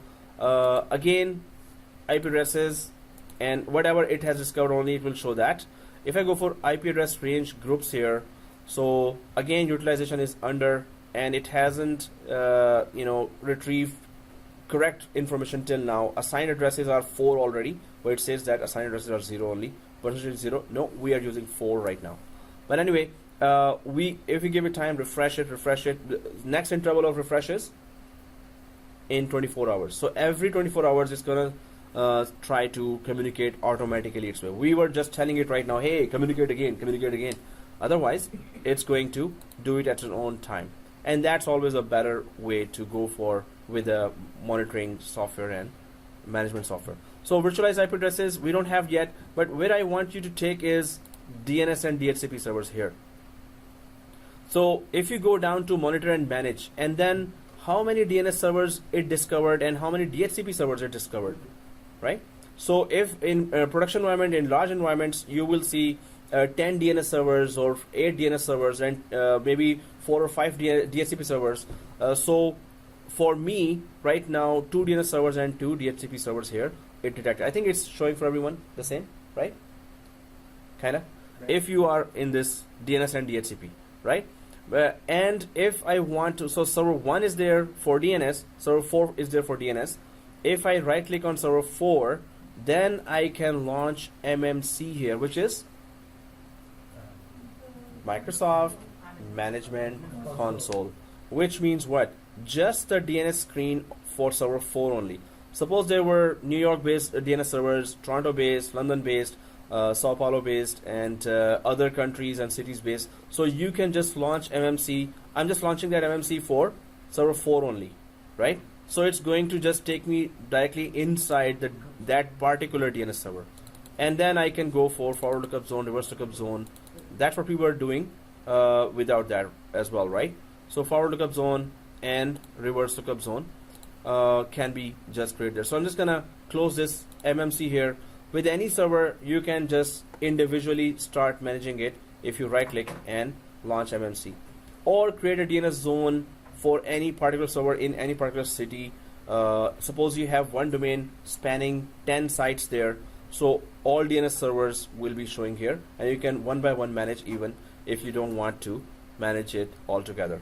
So create conditional forwarder for any of the DNS server in any of the city or so we can see that okay, that's for DNS, right? So for 2 DHCP servers, again right click, and now you can see a lot of DHCP tasks here for any DHCP server.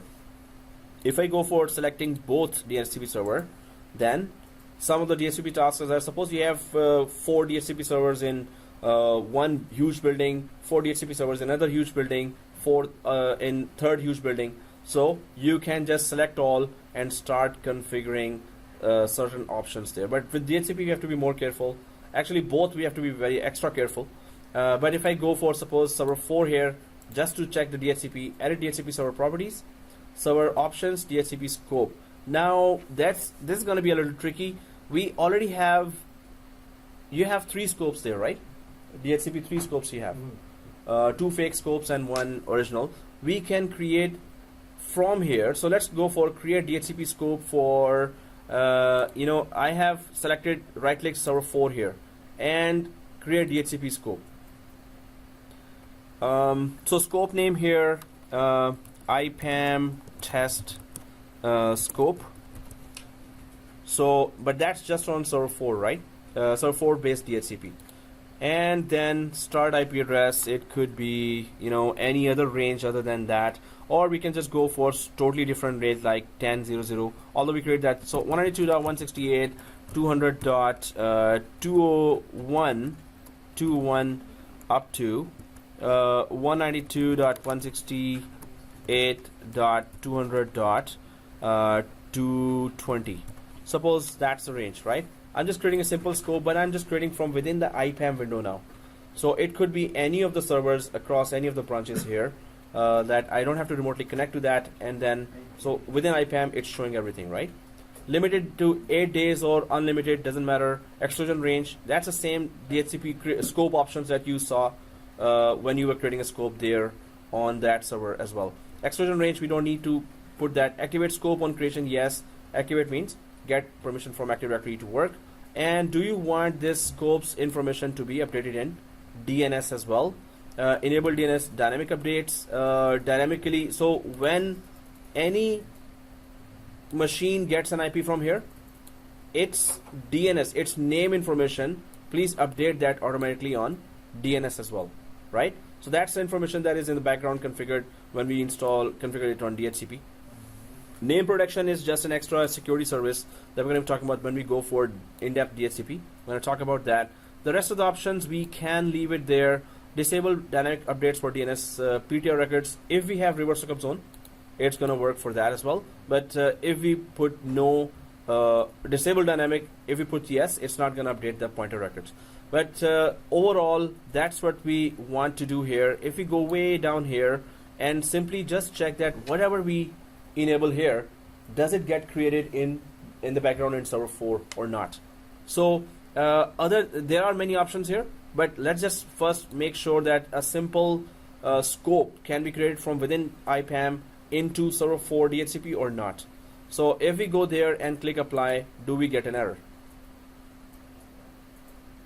Alright, so what's the error? One more task has We have failed. See the summary section for detailed, and this is the summary section. details. Failed to add. And what is the The range is different. access is denied? See this? Scope parameters are incorrect. Failed to add scope on DHCP server. Error 5. Access is denied. So if you go down to details, Mine is different. Mine is different. yours is The different. scope parameters are incorrect. Yeah, that's what we are. Oh, you also got that different parameters here? Yeah, either the scope already exists. Well, or some name address and- Oh, okay. Well, you may have given some other range, right? Because I gave carefully different range. See this? We are not supposed to use zero. See this? 201 up to 220. We never gave that range in our. You gave the same one? Yeah. And all the options are same? Exactly? Because other than access denied, it doesn't show me anything else. But you can just try to create that again by closing and recreating it again, right? So right now it shows that, okay, one or more tasks have failed. Show all. And I'm just going to go down here. It says access denied, which is not supposed to be the case, because I should have full access to create anything here if I'm logged in from domain admin here, right? So although it failed here, I'm gonna refresh here, refresh, just by a remote chance. If I go to server 4 and open, I'm on server 4 now, just to check that. Right click, DHCP manager. So from IPAM, within IPAM, I've tried to create one scope which may have already overlapped with what we have here. Oh, that's why. My IPv4. So my server 4, guys, my server 4 is supposed to be activated, but it's not activated. That could be the reason. Refresh. But this is one scope. IPv4 now it is activated. So if I create now, it better create that other scope here. It was deactivated right now. So well, after troubleshooting, we can just find that out. I'm just gonna go back to server 4 DHCP only and go for create DHCP scope again. So DHCP itself was not working, but let's see if I'm just gonna close and open that again. IPAM scope, and again 192.168. Let's be careful about the range here. Something that we haven't given before. Maybe 230. Yeah, we can give different networks. Exactly. 201 dot. We never gave that in our network right now. So then we can just go for 51 up to. So Control A, Control C. Let's be very lazy here. Oh, separate mask we didn't give. Yeah, 201 and up 51 up to 61. I'm just giving some range just to get it working. So this will not conflict at all, right? Instead of giving 200, we can give 201 or 10.0.0.1 up to 10.0.0.10, anything, right? I'm just gonna go very simple here. After just giving this information, you were able to create that successfully without any errors. Perfect. So apply, and let's see what error comes now. Access is denied again. Yay! Huh? Is there? Done? Server 4. That is so good. Okay, guys. So this could be, access is denied. I'm just gonna check that or troubleshoot that. But what I want to show is that you can remotely create scopes there as well, right? You were able to create that, right? You were able to create that successfully, or okay?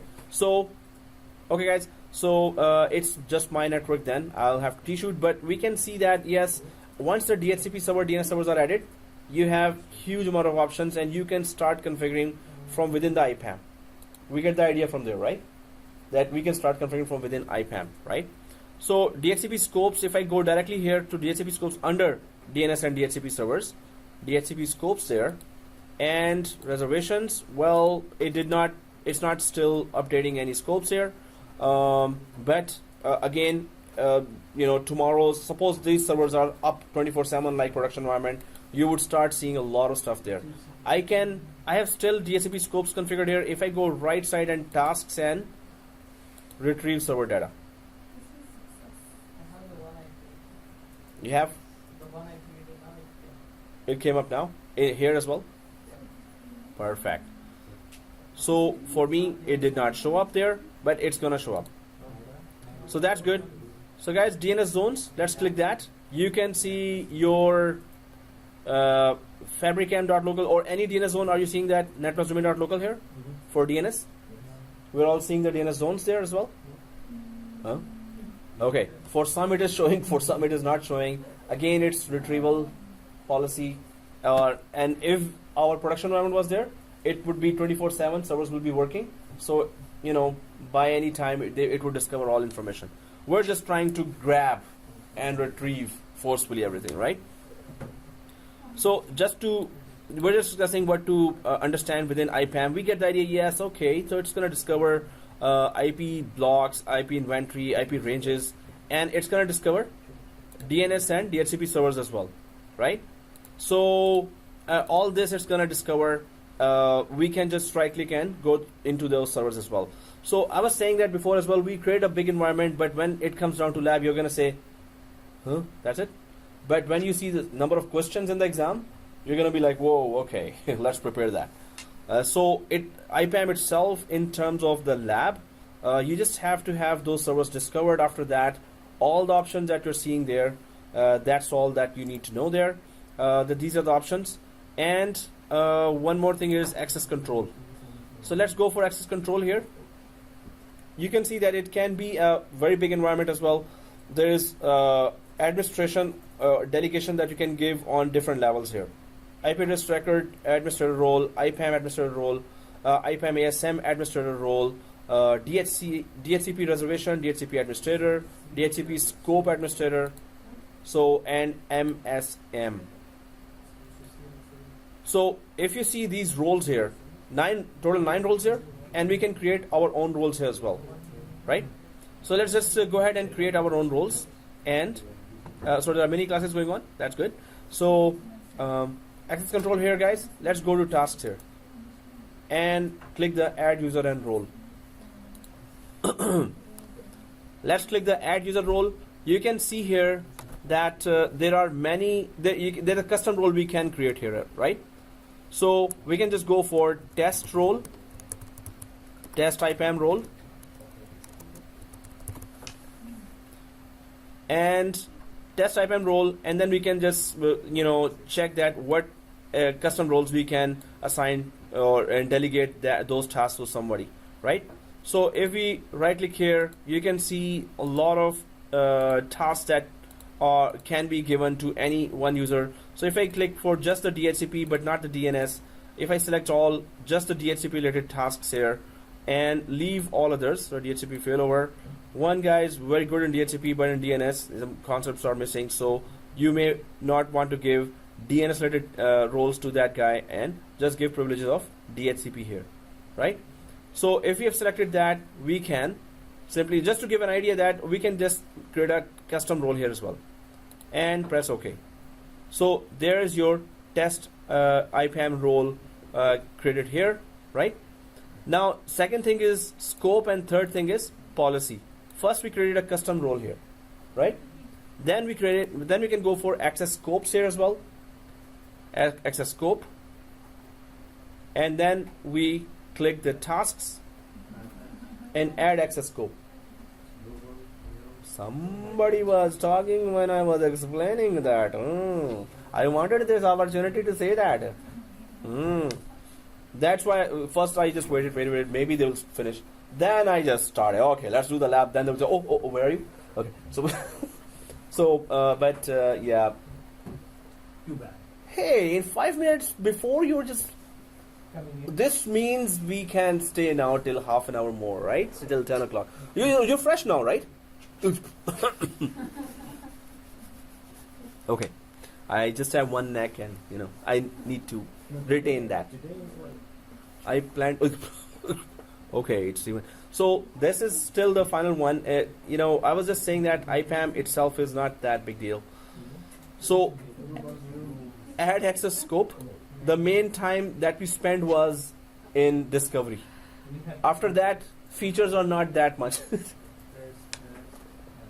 So guys, access scope.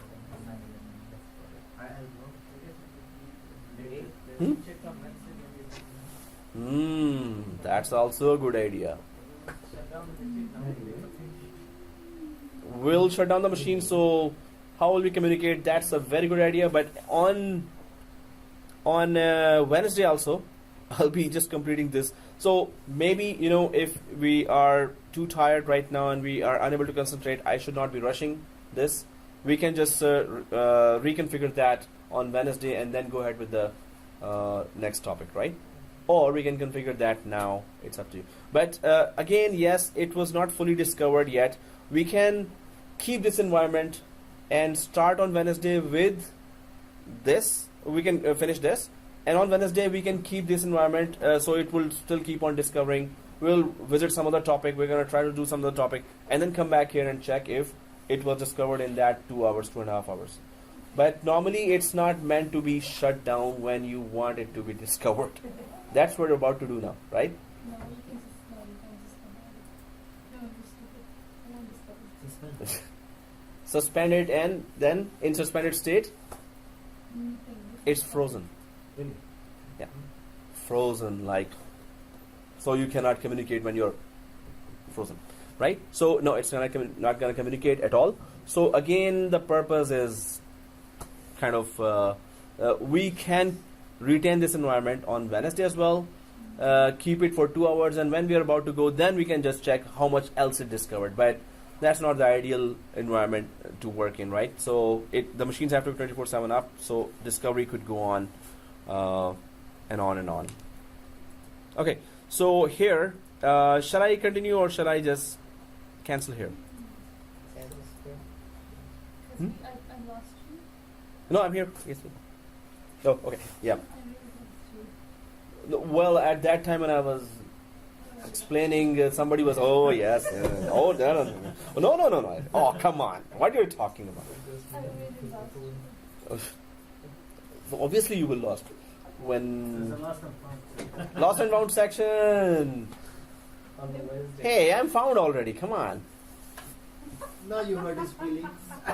I need to come up with some new line here. What did you say? What did you say? Lost and found. No. It's usual by like, you hurt my feelings.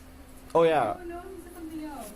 Alright guys, so these three we're gonna discuss or continue on Wednesday. So guys, 6:30 on Wednesday. We can start on 6:30, right? But 6:30 start the servers, and just refresh and let it discover. Let's communicate with each other. Good. I'll try to have a lab that can be installed on top of this and not on server 3, right? So let's just go for suspend all 4.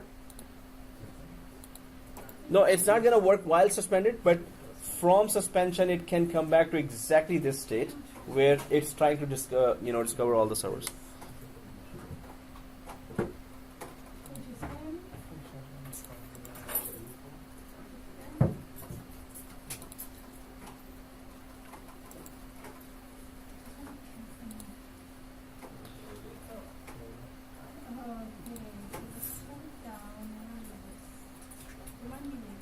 All right.